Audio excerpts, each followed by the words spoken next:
are a little agitated. Oh, we almost fell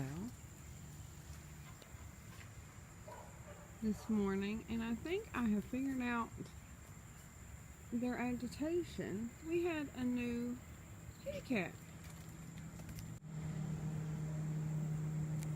I have a night vision, like security camera, that I've put on the nighttime feeding, and we have a new cat. The last several nights I've thought, oh my goodness, darkness is coming like 3 and 4 times a night, and that's just unusual. Well, last night I went out to check on darkness while he was eating just to see if he was okay, because he kept coming back and forth. Well, I walked outside and there's 2 black cats. Darkness is sitting there eating, and this other bigger, fluffier black cat, the minute the cat saw me though, it ran off. We have a new cat, and I don't mind that we have a new cat, but I'm really don't want it to mess up the balance. We found a good balance. Hello, baby. We found a good balance with our feral community, and anyone that feeds ferals knows balance is really important, because when you get too many cats, first, it's hard to keep up with them. Excuse me. And then second, there's fights, and you have to figure out different ways to feed. Like with Scorch, for example, I have to feed him in the carport. I can't feed him with the other ferals because he wants to fight. I'm gonna give it a few days and watch the videos and just make sure I put enough food out and see if I can get this new cat at least used to me coming in and out. I did check all the lost and found sites, because if you see a cat in your area, or even if you think it's feral, you should always check your area's lost and found just to make sure, because it could just be a scared cat of someone else's. Not all house cats even will come to humans they don't know. Just because, they do run when they see you doesn't mean they're feral. It just means they're scared. It takes time to figure out which ones they are. Here's Miss Ma'am.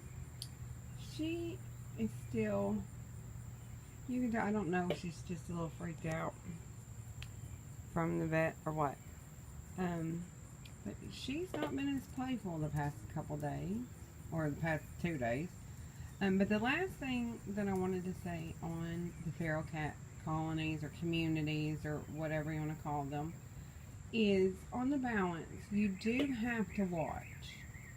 If you have more than 1 cat, I don't care if it's even 2, you have to watch to make sure that they're all eating, they're all semi-healthy, and if you can, if they'll let you near them, try to get them vet attention.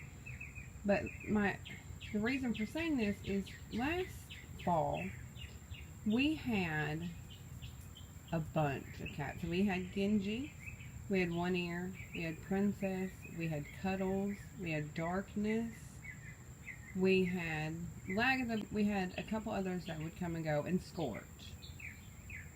And we were having all kinds of problems. There was fighting, I had to put food in several different places, and it took me a long time to figure out what it was, but it was One Ear was just a very territorial cat, and he was enormous. But he was sweet to people, but he was just very territorial. So what I actually ended up having to do in the end is, once I got him used to my contact, I had a friend that wanted a cat. Eventually, One Ear went home with her, and he's doing amazing. I know it sounds terrible, but sometimes you have to trap them, take them to the shelter, get them adopted out. I mean, never just move them. Don't trap them and take them to the woods and leave them. I mean, find them someplace responsibly.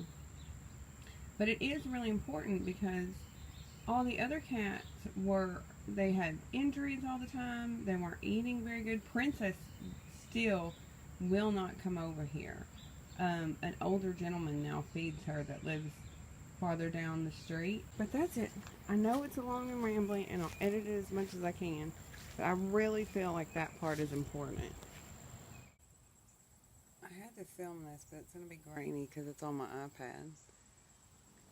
But she's drinking out of the water fountain. I mean, out of the bird bath. And there's a water fountain, a million bowls, both outside and inside. And she's like, nope, gotta get me some bird water.